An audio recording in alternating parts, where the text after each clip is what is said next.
And welcome back to the Baseball Development Hub podcast. My name is Trevor Powers, and I am joined, as always, on the podcast by co host Dan Galati. Dan, we're coming to our listeners here between Christmas and New Year's.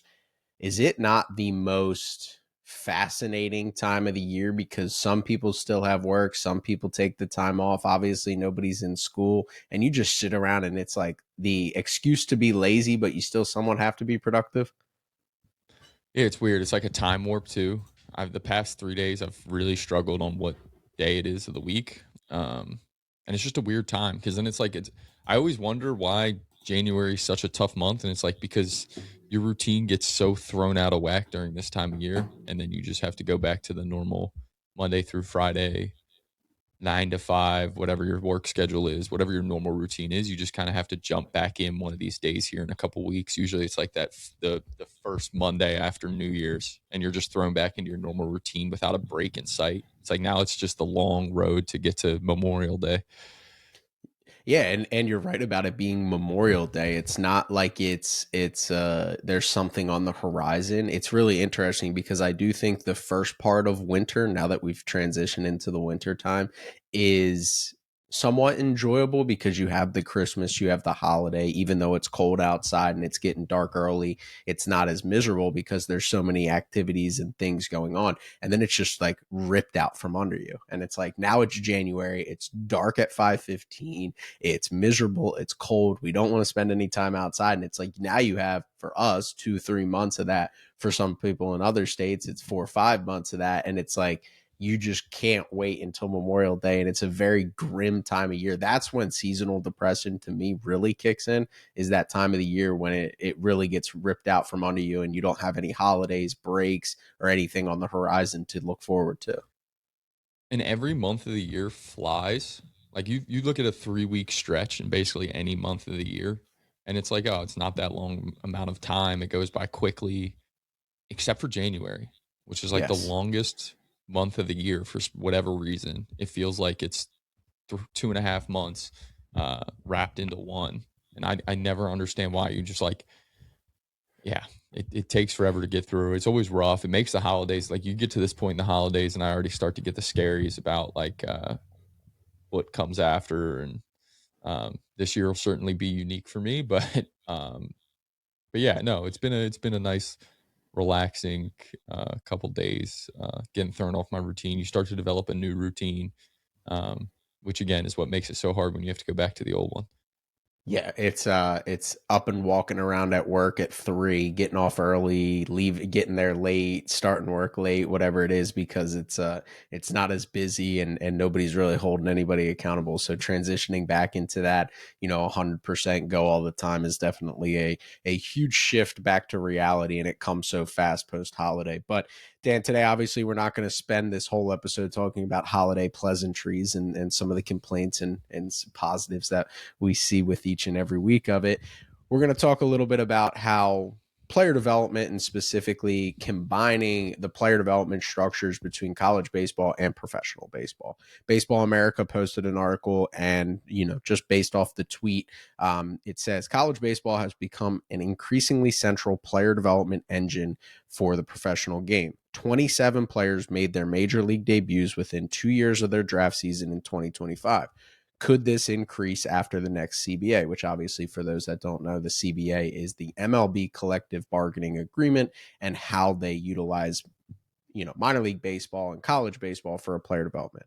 A high major coach was quoted saying, "I think it's pretty obvious at this point that MLB wants to offload a lot of player development to college baseball." So when I give you that, before I get into my perspective on these things that I voiced on social media, what's your initial thought in terms of maybe why players are making their debuts faster, why Major League Baseball would want to offload player development on college baseball, and whether that's a trajectory for the future or not?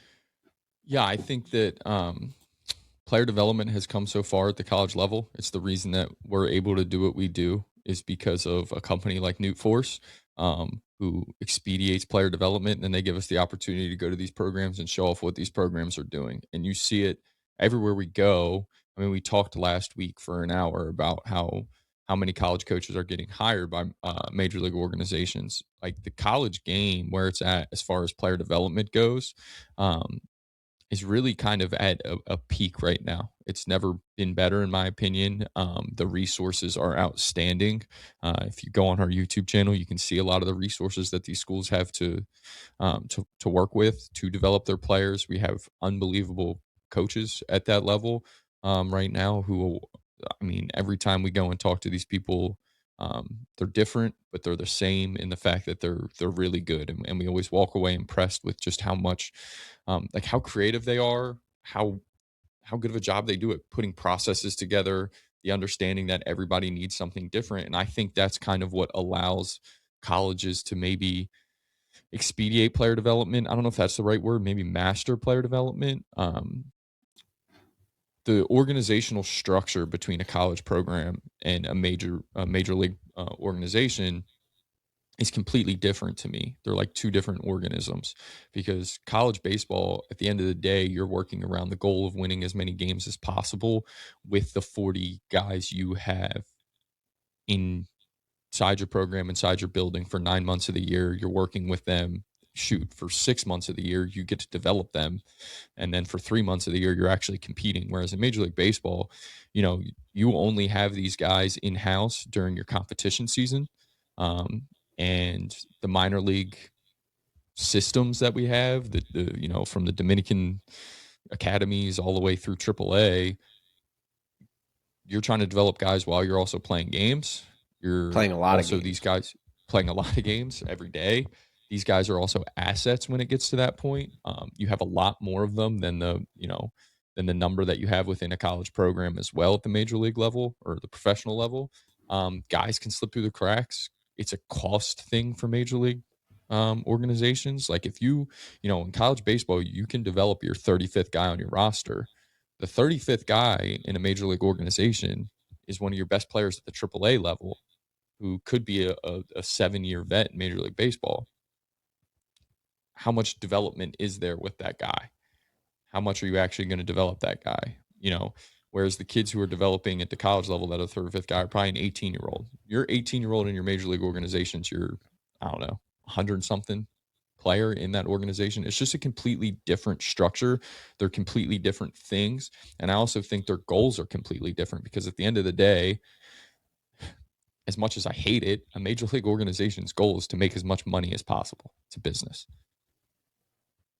Yeah, I mean, I think that's a big piece of the puzzle is that it's always a return on investment on the Major League Baseball side, right? And when we talk about, I think I want to preface this conversation with one: we are not pro shrinking of minor leagues, right? Like obviously, the condensing of the minor leagues has lost a lot of people jobs and a lot of people some opportunities and all of the things that come from that. Where this is not a statement that's meant to be pro minor league reduction, any really flat out statements about the future of minor league baseball. I just want to get out ahead of that before anybody says, "Well, are you guys saying that you're in favor of it?" No, we're just offering our perspective and in the least arrogant way possible, trying to say that if there's anybody that has as good of a perspective on what college baseball programs do on a player development side, it's us, right? Like it really is us. We travel to all these schools and we have these conversations with these people. So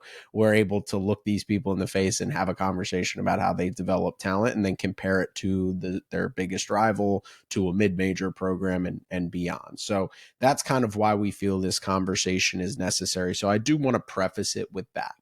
One of the things that has always stood out as like a balance in this conversation is understanding the ages at which each party gets their athletes.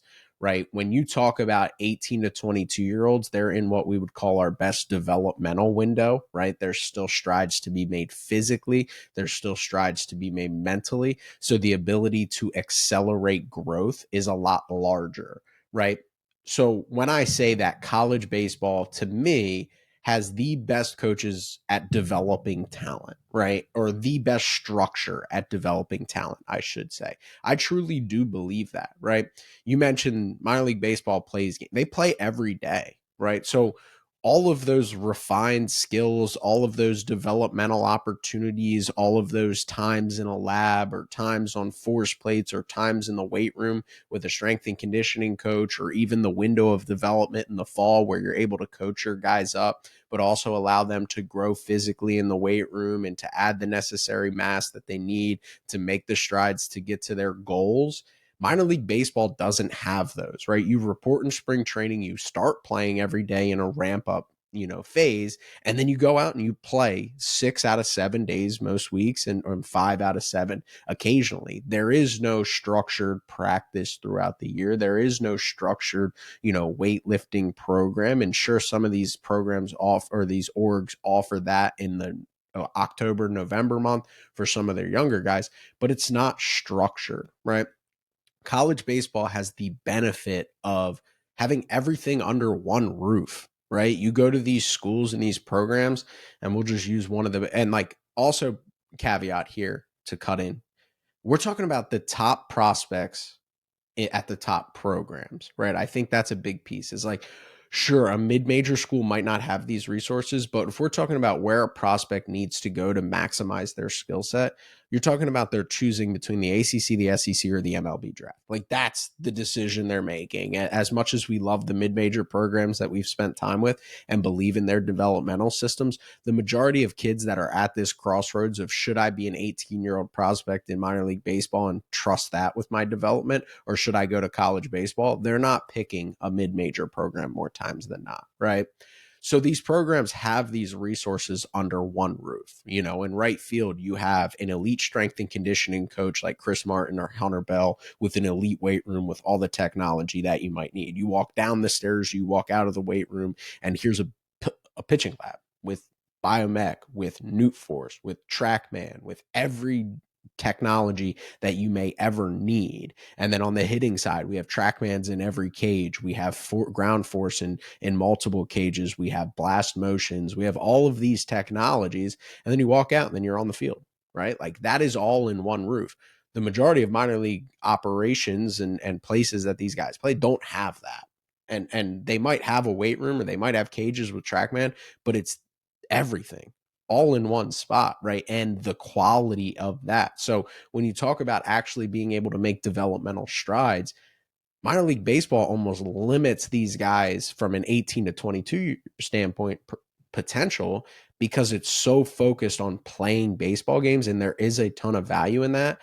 But the reality is to go from an 89 mile per hour arm to a 99 mile per hour arm, you don't do it just pitching 140 innings a year. You don't.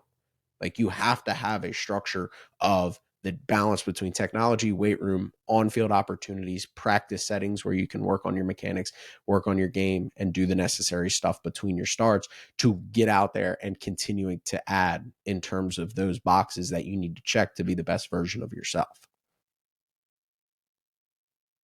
Yeah, and I also think that, I don't want to throw another wrench into this, but or simplify it either, is like when you talk about the kids that are the ones who are deciding a lot of times between the draft and college, you mentioned the programs they're going to in this era of college sports.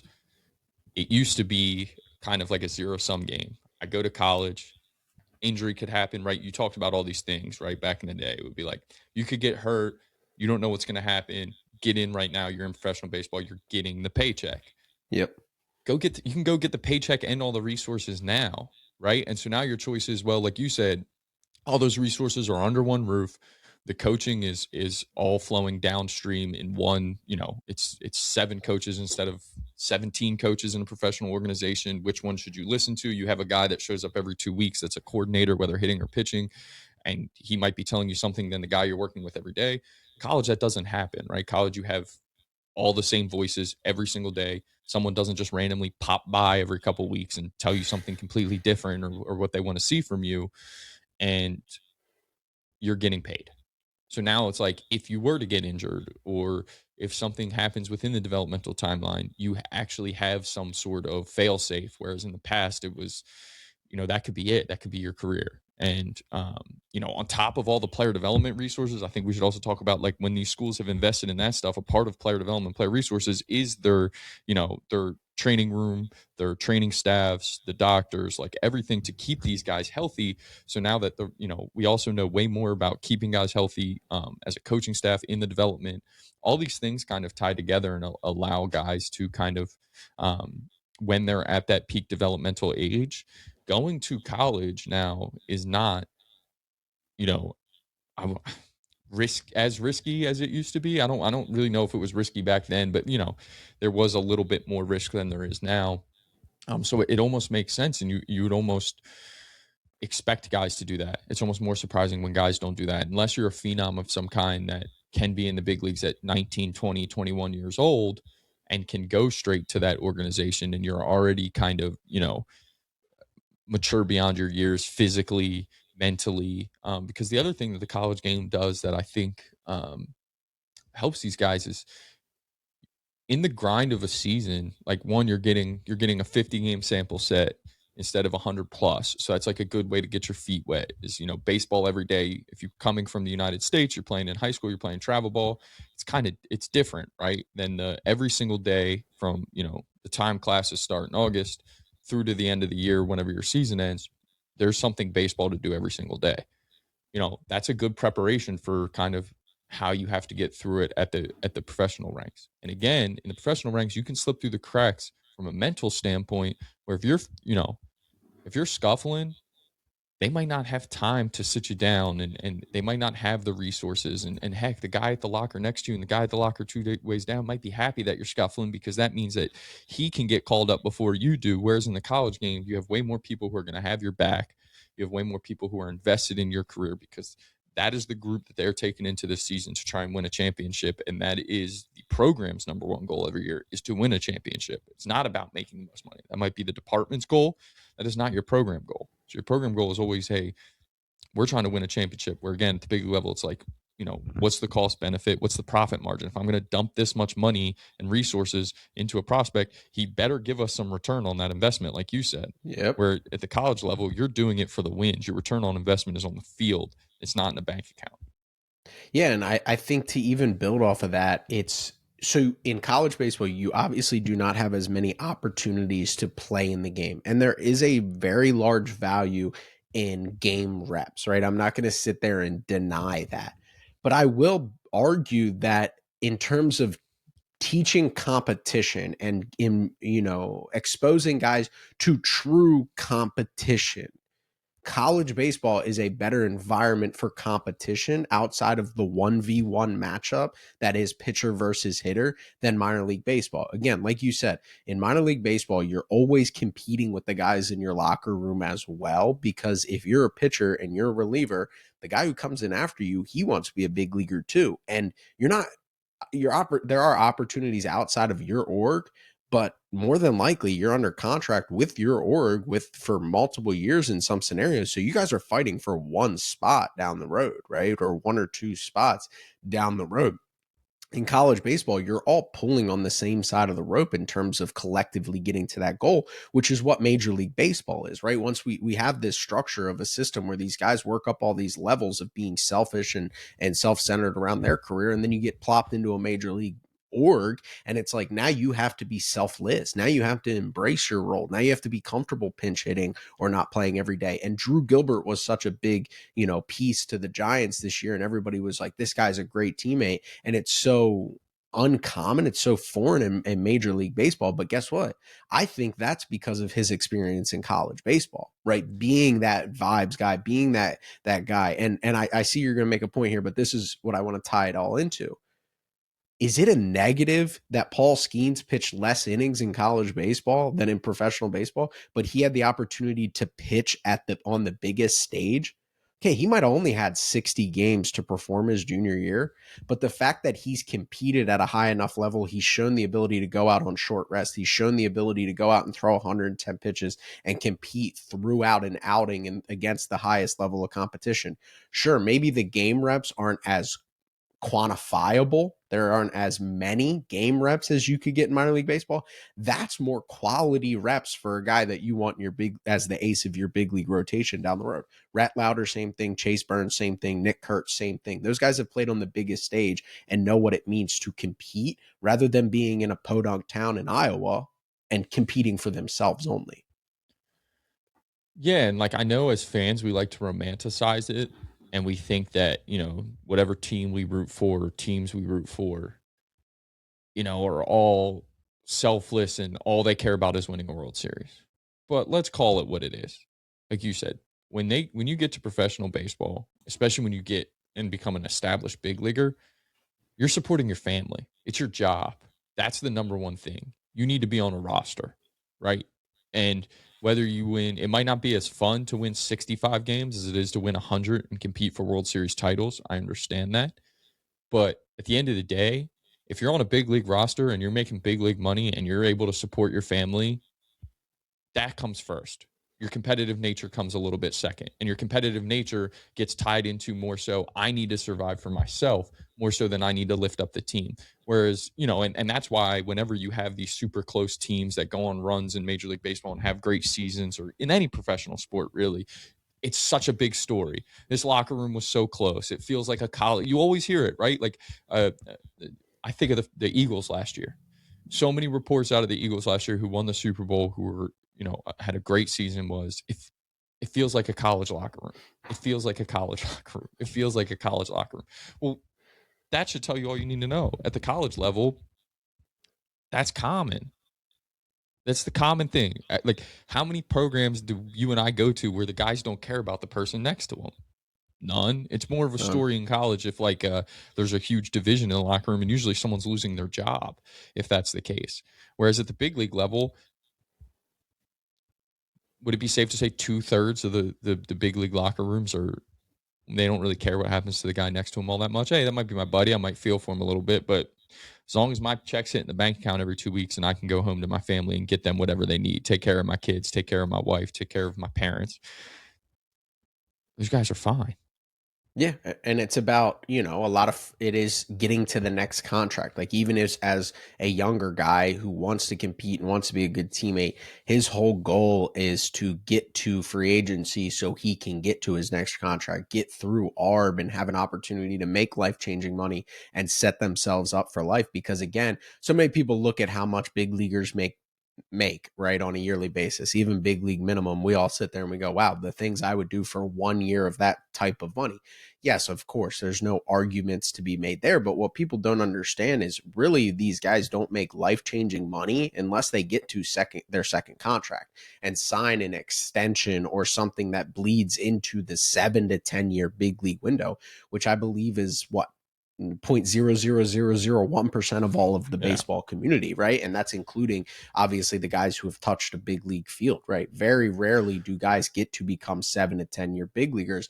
And that's the objective for those guys, is to get to that point. And so once you're in that structure of professional baseball, you've lost the ability to, not the ability to, you've lost the drive and the focus of being part of a team that's a part of a bigger community that is pushing and chasing this collective goal, right? And that's one of the major benefits of college baseball, is just the fact of the matter that these guys are, you look at what SEC fans show up for in the spring, you look at how many people show up at LSU, how many people care, right? All of those things, and then tie it into the fact, and this is my favorite part, I can tell you for certain, there's two coaches that if you're a first round, if you're balanced between, hey, I'm like a second to fifth round pick as a pitcher, or I can go to the SEC and I can pitch for Matt Hobbs, hand up.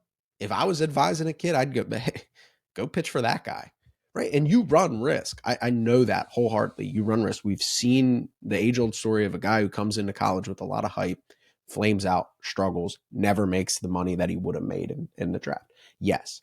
But those guys have also taken guys like Zach Root, who was at ECU, under recruited guy, performed at ECU, goes to Arkansas, makes life changing money. Right. Gage Wood goes to college, makes life changing money. Right. Like these guys that were non-draftable or lower draft picks that end up making it to campus and making money. The return on investment collectively for these schools is much larger than the guys that they have gotten that were first round picks and gone backwards, right? There is always going to run that risk. Or guess what? Oh, you don't like Fayetteville, Arkansas? Fine. I got a town in Athens, Georgia, and guess what? Their head coach, former big league pitching coach, successful big league pitching coach, right? You can go work with him for a couple of years. You know that Paul Skeens guy? Yeah, he was at LSU when he made the strides that turned him into a first round pick, right? So not only do we have a better opportunity for these guys to compete and learn those competition and how to win, how to play the game of baseball, right? 9 guys and collectively running an offense and doing all these things and being selfless. You also have some of the best coaches in the world with great resources, which we can get into next, at their disposal, and just 9 months of development with a plan. And guess what? When they send you to your hometown, they send you with their plan, their plan. And when you come back, it's their message in the spring. Yeah, and again, like we've mitigated the risk a little bit by having, programs like Arkansas programs, the bigger programs in the country have NIL money to give you. So you're not maybe making draft money, sure, but you are making money. And so even if something happens, if the timeline slows down, whatever it is, you are still getting paid for your time now. And it is not a, total risk where it's either, if something happens, I have nothing. It's like, no, you're getting paid out. So even if, it takes you a fourth year or whatever, like you have that extra year of payments and then you can go into the draft. And yeah, again, like I it's hard to have organizational structure at the professional level because of how many cooks there are in the kitchen and how many ingredients there are, right? You have so many players you're talking about under your umbrella. You have so many coaches.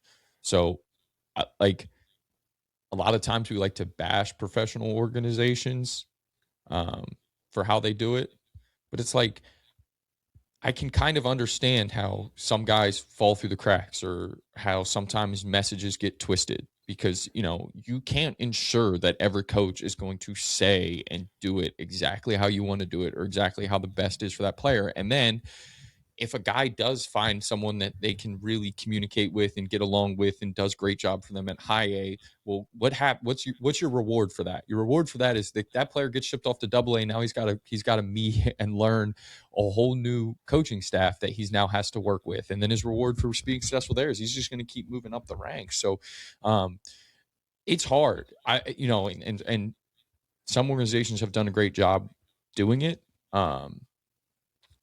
Some have just put in place better jobs of finding the right players Yeah. that can kind of do it on their own. But I think the fact of the matter is if you're someone who needs to, more hand holding than the next guy, you'll struggle a little bit at the professional levels unless you find the exact right situation, which unlike picking a college, you don't get a choice in where you go until you become the free agent who gets to his second contract, right? In Major League Baseball and you're sought after. And that's, like you said, an extremely small percentage of players. So, I kind of understand it, why it's hard at the big league level. And I don't, mean to say college is doing it better to bash big league orgs. It's like, how would you possibly put a structure Mm-hmm. together that makes sure every single person's getting the individualized development that you can when you have a 35-man roster at the college level? It's the same way when you talk to some of these facilities and they scoff at colleges. It's like, well, you're working with 4 guys for an hour. Yes. It's a little bit easier for you to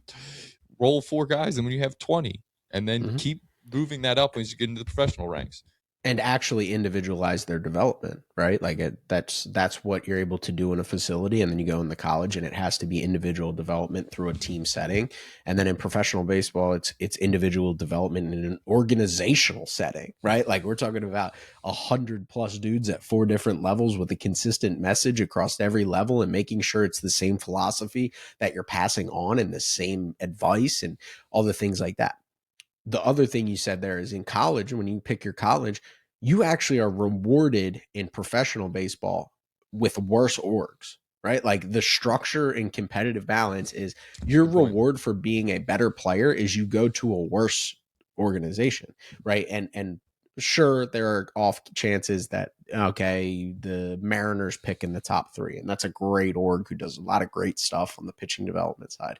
There's also a chance you end up with the former Nationals regime because they've been picking in the top 10 since the 2019 World Series, right? So your reward is to go to worse coaching and worse run orgs, right? And in college baseball, your reward for being the best player you are is you get to pick between Wes Johnson, Matt Hobbs, Scott Brown, LSU, and the conglomerate that they have, right? Like that is your reward for being an elite player in high school baseball, right? So even on that standpoint of like you're better off getting your development on your lonesome with the care of 3 to 4 years of the guys that would be trusted. You know, if these guys were open to major league jobs, they would be on the top of a lot of these lists, right? The Matt Hobbs, the Scott Browns, the Wes Johnsons, if they wanted to be pitching coaches in the MLB, they'd all be pitchers coaches in the MLB. I think we can say that for certain that pro orgs would want them leading the charge in their pitching development.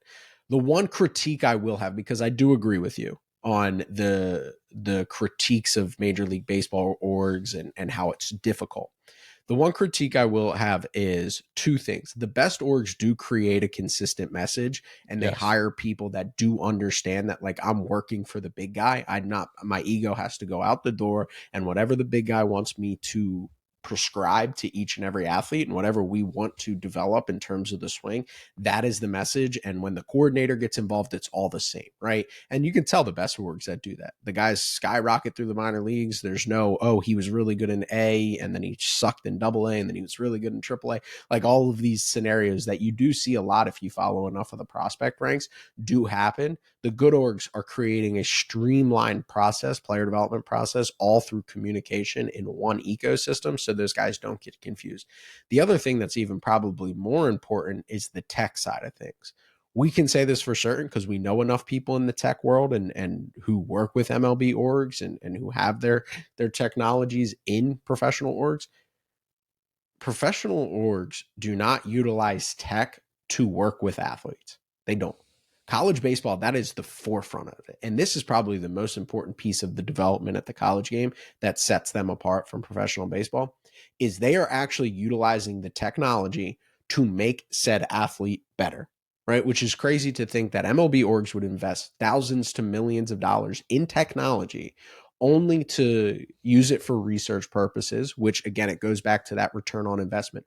We're going to utilize this as a resource so we can have a quantifiable number that knows when this athlete that we draft hits this number, they're more likely to be a big leaguer, right? Whatever it is, vert, velocity, ground force, how their body moves in space, all of these things, injury prevention, all very valuable to the long-term health of baseball, right? Very important. But in terms of getting said athlete that's on the mound or in your developmental ecosystem better, it doesn't do anything for you when you're utilizing that for research purposes. The other and more sad part of it is when they gatekeep the information from the athlete because guess what? Oh, you're in year 6 with our org. We identify something on your ground force that could make you better. We identify something in terms of your pitch mix that could make you better. But the reason we're not going to tell you is because we're going to release you because we think even if you fix that, you're not going to be good enough to play for us. And we don't want you to take that information to another org who might understand this technology better and then get better. And then we look like idiots for investing money, investing time, investing draft capital into you only to release you and to have you go perform on a league minimum contract with another org. Right. So those are the situations that are very prevalent in Major League Baseball. Very, very, very prevalent in Major League Baseball is we have this athlete, he's throwing on our Newt Force mound, he's throwing on our Kinetrax Biomech, he's throwing on our TrackMan, and we have people collecting data who don't say a word to the athlete standing in front of us because we don't want to expose too much information to them because God forbid they go off and they change to the Dodgers org and the Dodgers know how to do that. And next thing you know, that guy's a big leaguer for them. And we get caught with our pants down, even though because we didn't know how to coach that said athlete. Yeah, from all the conversations we've had with the people that we know, um, MLB organizations use a lot of those resources for evaluation purposes only. Mm-hmm. And if you want to develop with that stuff, one, you better have the cachet and be a big leaguer, or two, you better understand it yourself and get your hands on your numbers any way you can, and be able to find someone who's in your corner that's a coach that will then, um, you know, help you make those changes. Whereas at the college level, every single coach we talk to when it comes to using, you know, the data that comes from TrackMan or Newt Force or whatever, they all say, well, we have a mix of guys. We have some guys who really like to dive into it and we work with them on that and we figure it out and we find the changes to make. And we have some guys who it's our job to interpret the numbers and they don't want to know any of them. We just have to make the changes based off those numbers that we think is best for them. That doesn't happen at the big league level, right? Like you said, Major League Baseball, from our understanding of everyone we've talked to, they're keeping those numbers for research purposes, for evaluation purposes. They're looking for, some orgs have a couple metrics that they'll look for when they're going to sign guys or when they're scouting, and that's what they want to do. They're not looking at everybody's, information and data and trying to manipulate it to make everyone better in certain areas. And like it kind of the conversation could start and end right there, in my opinion. Like, okay, the colleges are going to maximize everything they can get out of those numbers. They're going to work with you on them. They're going to show you everything. Again, they're going to put the plans together. And that's even knowing that you might hit the transfer portal and have that information. They're just going to trust in what they're doing and the way they see it more so than wherever you're going to transfer to. Whereas, like you said, big league orgs, they don't want to invest the resources, the time, the money, all of it into your numbers and then have you go succeed somewhere else.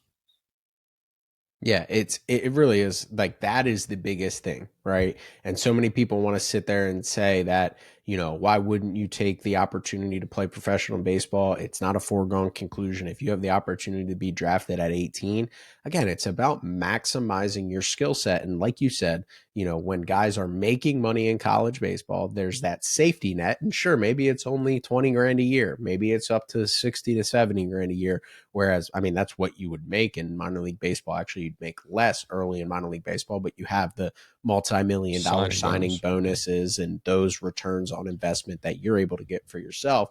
But again, the difference is if you're a second to 10th round pick, especially a 10 through 20, I don't know why any high schoolers are even drafted in the 10 through 20 rounds. The idea of sacrificing an opportunity to go to one of these schools and properly develop and maximize your skill set just for the gratification of being drafted by the MLB or for the purposes of getting your signing bonus and having that instant gratification, I think you're sacrificing, a lot of potential money in the future as well, because those guys have shown a return on investment of taking a 13th round pick like Hagen Smith, who's very intriguing and a lot of people really believe in, and developing them into top 5 picks. Georgia with Charlie Condon was a former walk-on with barely any Division I offers and opportunities. Well, he went second overall, right? Like all of these guys that have gone to colleges, like the return on investment, like that's from no money or little to no money to life-changing money, right? And the thing that ties the knot on all of it for me is, guess what you get as a fallback option? A college education for free. Right? Oh Like yeah. crazy concept, right? Like, and I know in the past it wasn't for free because it was 11.7 at these top programs. If you're between the draft and you're between, college baseball at the top of the sport, you're going to college for free more than likely. And if not, your NIL is offsetting it and they can help pay for your tuition. So you're getting One more thing, yeah. real quick. Sorry, I just want to, because it ties into that too, where you're getting free college education. What people don't a lot of times realize too is we talked about how in professional baseball you're only with your org for 4 or 5 months of the year, right? I think it's something like that. February to, I guess it's more than that. It probably is 9 months of the year, 7 months. But you have to pay for all your development and training outside of that. I don't think Yes. people like recognize that. Like a lot of times you have to invest in yourself and in your development out of your pocket when you're away from your organization. When you go to college, that stuff is free. Yes. Yeah, that's Like that's a huge piece, right? If you want to you can go in you can professional stay baseball, at everybody's school. like, go to Tread or go to Driveline. It's like, yeah, well, that's thousands of dollars for 3 months. right? Thousands of dollars for 3 months. So it's easy for Brent Rooker to go train at Driveline because he's a big leaguer, right? Like, so we see all these big leaguers that are there. Yeah, of course they are. I would be too, right? That is the best avenue to spend your offseason and build a plan. But for a low minor leaguer whose parents might not be financially well off, guess you're using that signing bonus for 5 to 7 years because most guys don't make it in 2 to 5. Most guys don't make it in 1 year. So you're spending multiple off seasons building training programs. And let's also be honest, 18 to 22-year-olds are stupid, right? And I mean this in the nicest way. You're drafted, and you think you know how to handle your offseason best, right? What you have in college is Hunter Bell and Chris Martin and your head coach being like, no, you have to do this. You don't have a choice or you won't play, right? In professional baseball, that kid who's 18, there's a level of arrogance, I'm sure, in the fact that like he could go home and hit with his buddies who are playing Division 3 down the road at a JUCO, and they could just hit flippies and front toss all freaking winter. And there's no, there's rules against what coaches can stand there, but I don't think there's any rules. And if there are, let's be honest, they're all being broken. I can go throw in my facility at my college in July. I Yeah, can use whatever we have there in July. as long as you're If I'm taking not playing, classes. Yep. if I'm not playing summer ball, I can go. I can be there. That stuff's free. That program Free. that you're going to get is free. Free, and the person who you're pitching under wants you using it for their own purpose, and they want you on the Newt Force mound. They want you throwing on the Biomech. They want you throwing on the TrackMan so that they can continue your development, right? Like we have 3 to 4 years under the same roof to continue your development, whereas in professional baseball, there is a disconnect of like the athlete might want that information, but the org might not want to give it to them, or they might not translate the information right for what that athlete needs, and everything that goes into that of like college coaches are rewarded for communicating that information to you, communicating it effectively, finding the best way to communicate. Like, let's just say, hey, you need to throw your fastball at the top of the zone. That doesn't make sense to you for whatever reason, right? It just doesn't connect in your brain. Well, those college coaches, they are so well trained at getting 20 guys, 15 to 20 guys pulling on the same side of the rope and developing, that they're going to find a different way to say that. They're going to find a different way to say that. They're going to find, like, they are well versed in communication structures to get you to understand. And in professional baseball, oh, you don't know how to do this? Okay, well, we'll just find somebody who does, quite frankly. Like, we'll just, okay, get out. Yeah, and it's just that the point that the college coaches get rewarded. That's such a good point. Like we see how do these college coaches keep getting hired to major league levels? Because they have stories like the ones you were just talking about, right? They're really good at doing just that. So then they get hired, Yeah. or you move up in the world, or you become a head coach, or all the different things and all the different avenues that you can take as a coach and how you can move up. And I would be fascinated. The last point is I would be fascinated. I think some of these stories come out sometimes, or some of them have made this point on social media, but I would love to know, like a guy like Justin Verlander, how much of his own money he's invested in his body development, career training, all of that throughout his career, like to be still pitching into his 40s, a guy who's, gone through surgeries, who's gone through mechanical changes, who's just like been able to be a really good big league pitcher for what now feels like my entire life at this point. Mm-hmm. I would love to know how much in the offseason he's invested. I just think it would be fascinating. Millions.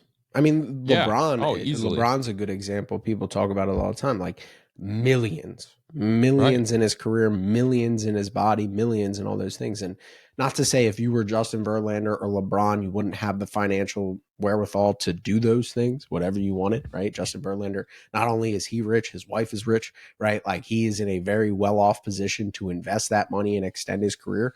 But what those guys are investing in, this is probably the best way to tie the knot on this conversation. What those guys are investing in, colleges offer for free, like you said, That's and exactly. actually will pay you to be there now. Yeah. You can go get paid an annual salary to be there and have what guys pay millions in recovery. You go to Penn State or Clemson's baseball programs and all of their athletes, the recovery resources they Whew. have, the hydro chambers, all of those Insane. things in-house, free for athletes. Nutrition. You want an athlete only dining hall that really cares about what you're putting in your body and not just pumping you up with gas station food, which you see in minor league baseball a lot, especially at the low level. That's upstairs. A state of the art weight room with force plate technology and bar speed and all of those velocity based training methods and turf areas for sprints and incline areas for sprints up a hill in house. You don't have to find a Planet Fitness or Garage Gym. It's all right there under one roof. And that's not to mention Newt Force in your player development center, Kinetrax, Biomech, Trackman everywhere you go, on field Hawkeye, on field Trackman, Aware, video, right? Like everything. We could go down the list of player development resources that guys have at college baseball at your disposal. Is it a risk? Yeah, 100% it's a risk. But if there's an environment that best maximizes your skill set, it's having all of those resources within a mile radius of this stadium that you spend every waking day at, rather than running the risk of being in Tacoma, Washington, and being in a scenario where maybe that affiliate of the org might have a Newt Force Bound or the org might have biomechanics, but not at that affiliate. And Right. or even worse, maybe that pitching coach doesn't understand it and it doesn't know how to utilize it for your advantage if they do have it there. Get back out there, go out there and compete, and that's your best hope, right? So, a couple of things that I definitely think are important. We posted something on Twitter. That's what accelerated this conversation, and it had some interactions and some reposts. And one person said the portal and NIL are changing that model of consistent development for 3 to 4 years in college. Teams are just reloading and chasing new arms. That was one of the comments. Some Yeah, are. some Some are, are. but also at the same point, if we're talking about a certain one, the player does have a major choice in that matter, right? Are there guys that get processed and weeded out?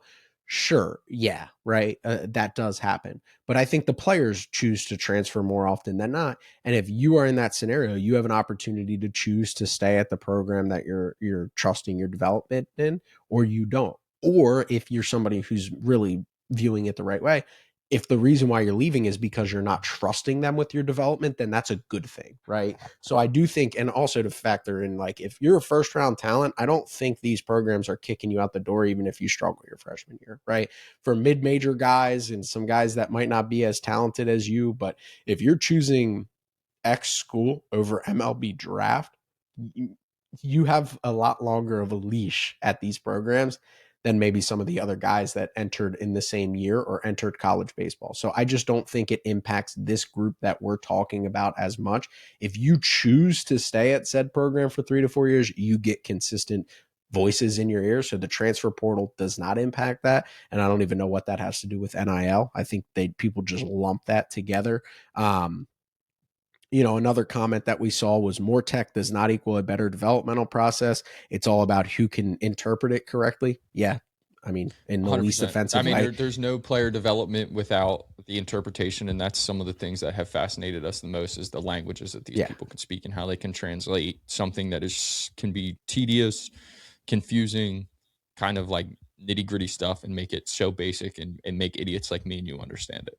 100%. Like, and in the least offensive way, my response back to that would be like, yeah, duh. Like, I didn't say Yeah, anything about whether coaches there are coaches who better interpret it at every level. Like, yes, that's part of it, but having the tech is a start, and some pro orgs don't have that tech.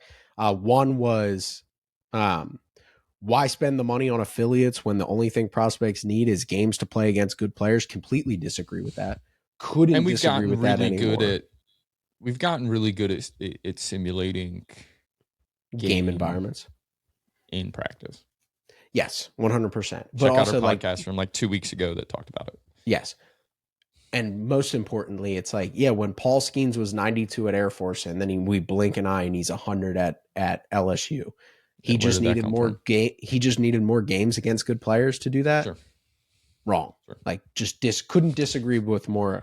Counterpoint Sports, who's living up to your namesake there. Oh, come on. Yeah. Come on. You run these people over. They're just sharing their opinion. Goodness gracious. We So appreciate you engaging on social media. yes, 100%. It definitely helps. But Dan, any closing thoughts? I just wanted to kind of tie a bow on those points that people had made that, are valid, but it kind of isn't the point we were trying to make with the conversation at In an all. Yeah, in an era of uneasy times for college sports fans because it looks different than it's ever looked before. If you're a college baseball fan, I know you might get frustrated with portal, NIL, whatever. I understand that. But if you like development of the players and how good the product is, this is the best time we've been at, in my opinion. I mean, you said it the other or before we even started recording. 2023 Wake Forest team had 3 guys in the big leagues that were in the minor leagues for like 6 months. Paul Skeens basically was easy bake oven. They only threw him in the minor leagues just to manage his workload. Big league ready, like shows up and is a big leaguer. Dylan Cruz, same thing. Like we can go on and on. And there's guys that I'm probably not mentioning, but like the college game is in such a good place as far as like the product and the talent on the field. And I know it might seem weird and confusing at times and frustrating to be a college sports fan right now because college basketball is signing guys that were drafted into the NBA 2 years ago, and now they're committing to a college. It's weird. It's confusing. It can be frustrating. It's different. Just know if you're a college baseball fan, like the product and like the resources that these schools have, the development that's going into these players is like the game is in such a great place, and it's we're so lucky to get to go and explore how everybody's doing it and talk to these people and these coaches who are really should be celebrated for how good they are, and obviously the players should be celebrated as always because they're uh, unbelievable talents and like how smart these 18 to 22 year olds are about like practicing and getting better in their development in baseball is like crazy when you think about how people like you and I were when we were coming out of high school, like no clue. It's Dude, had funny. no idea, right? Like had no None. idea, like It's barely insane. had access to a facility, right, in Yeah. the off Oh yeah. season. Like had to fight tooth and nail even once we got to uh, college to find a local place to hit with somebody you could trust. Nowadays, these kids have trackman understanding and access to this it's information and the awesome. ability to hit on every street corner. It's awesome, right? And it's great for the sport on the whole. The talent, like you said, college baseball is in a great position. And that's the biggest thing, right? Is I think Major League Baseball, if they want to, which it sounds like they're having conversations behind the closed doors, right? Baseball America wouldn't be reporting these conversations if they weren't.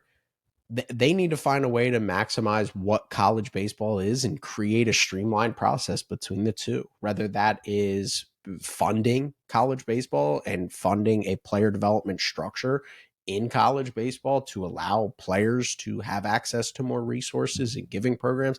Now, again, pre NIL, this is why so many programs have great resources. Like, not to get off on a tangent, professional baseball doesn't invest in tech except for resource purposes because they have to pay the players. Well, in college baseball, we invested in tech for so long because we didn't have to pay the athlete. So that's what created the facilities arms race, which is still going because it's a necessary, even on top of paying players in baseball. It's pivoted in football, right? You look at professional football locker rooms, they aren't very nice. Then college football resources are like unbelievable, nap chambers, all these things like that, because it was all about how can we give these guys the most development. Now it's about paying them big dollar figures. Baseball is so different in the fact that development is forefront for these guys' decisions, right? Whatever you can pay guys, you have to be able to have Newt Force, you have to be able to have a lab, you have to be able to have these resources to create the developmental track that these guys need, and they understand that. So it's really important for maybe Major League Baseball to step in and say, like, here's some money for these programs to continue to invest. Let's create a bubble that kind of creates a hub for all this information for major league organizations to evaluate and make decisions off of whatever they feel is necessary. Create an opportunity for guys, even let's just say, and this will be kind of tease maybe what we talk about our next episode, the college hockey model of Gavin McKenna's of being potential top draft picks, making it to college campuses, prospects of orgs playing, being able to play college hockey. And if really, really, and again, this is not me pro minor league baseball shrinking. If we're going to cut more rounds of the draft and cut more minor league opportunities, making college baseball a pseudo minor leagues where players can go play college baseball, but be the Pirates' seventh best prospect, but play for Arkansas. Like, I think we should have an episode that's specific to that. But that would be really cool. Imagine if Kevin McGonigal, who's had a ton of success, let's use a different example because Max Clark was a first round pick.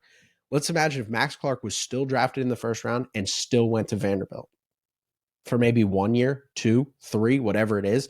Open that opportunity where if the Tigers feel like he's ready to leave college baseball and come to minor league baseball, they can, and they can start paying him under their eye and developing him under their eye.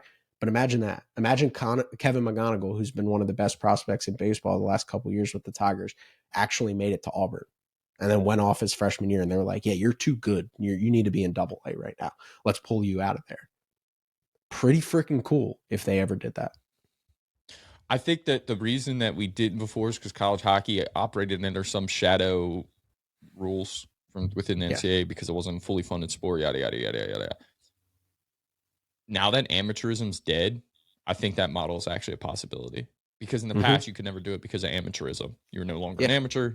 That's how the NCAA, the crumbling of the NCAA was under the fake guise of amateurism. That's dead now. Dead. So I think that actually there's a possibility that could actually be a real thing now in a sport like baseball. You know, I've been a proponent of that for forever. Because I just think, I mean, again, I don't want to. I'm with you. I don't want to shrink the minor leagues because there's a whole subset of unbelievable baseball players that we aren't even talking about right now that come from different countries that don't have this choice in front of them. But that will always be there. That will always. I think that will. No, but I'm just saying. I think like you hurt them the most if you kill minor league baseball. True. If you killed minor league baseball, college baseball would get way better. Obviously. Oh yeah. So I don't want to see that, but like, what would happen to the sport, like you said, if a guy like Max Clark was at Vanderbilt? I don't know. Facing Thomas White in college baseball, like you'd get. Yeah, it would be pretty cool. Andrew Painter's pitching at I don't know for the last couple of years. Yes. Actually able to go to college baseball and make an impact and get an education. Crazy concept. What would Mike Trout have done at ECU? Yeah, well, that would have been. I mean, goodness gracious, with BESR bats, pre-BB core, Mike Trout, we would have had he would have had 10 counts of murder of line drives off pitchers' heads because he was in the big leagues 2 weeks after his first semester of college would have been because he accelerated so fast. And yeah, I mean, I think that 100%. I think it should be an option that's on the table. It should be something they're exploring. We'll dive a little bit deeper into exactly what that looks like and come a little bit more with the details of what college baseball or college hockey has that college baseball could adapt and utilize to their best interest, and maybe some of the concerns that pro orgs might have for pitchers specifically and all of those things like that. But I do agree with you. I think it's inevitable that the minor league is going to continue to shrink. I'm not saying that I'm in favor of it, but it feels inevitable. Let's find a way to create college baseball to be a product where top prospects can perform, compete, develop, and let's create a system where orgs are trusting college baseball in their athletes' development. I think this is a step where they're able to acknowledge, at the very least from a structural standpoint, that like maybe this is a little bit better for the guys we're drafting.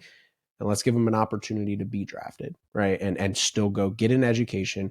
Because what's going to come next, and we've seen this, you mentioned it with the college basketball, we're going to start seeing 12th round picks come back to college baseball. It's coming. It's legal right now in Division II. I've competed again. I mean, I coached against a kid who had spent like 3 years in a minor league organization and was then the ace of a Division II school. Yeah. And so that's coming to professional base to sooner rather than later once one person decides to do it. And quite frankly, I think it's bad for the sport, but it makes some sense. Like that is the one thing that I worry that high school athletes will regret. Was able to talk to a college coach who coaches up in the Cape Cod a couple years back about this and how, the best decision he had ever made was go to college baseball. He ended up playing professionally. He said the guys, and he was a Division III guy that ended up getting picked up and playing in the minors through AAA. And he said he would see guys that were high school guys. It's like, you never get to go back to college. Never. You never get the opportunity to play college baseball. You never get the opportunity to get an education. all of those things, because the majority of people fail, even first round picks, the majority of first round picks fail. Giving these guys an opportunity to play college baseball, to get an education while still experiencing their dream is something that should be pursued any way possible. So I think that's a great opportunity to kind of tie this up. We'll plan to talk about that in a future episode and come with more details and read the rules of college hockey and what allows those guys like Gavin McKenna to play and still be eligible for the draft and then still be able to come back to college next year, and all of those things that are options for them, and maybe how it fits into college baseball, because I do think that could be a good future idea for college baseball, and hopefully MLB sees it and really tries to embrace it and run with it. So, but that'll do for this episode of the Baseball Development Hub podcast. Happy holidays as we continue to roll these episodes out. Happy New Year. This will be coming out right before the new year. So the next time you'll be hearing from us will be in 2026, which we have a lot of fun stuff planned. So make sure you smash the subscribe button so you don't miss any of it.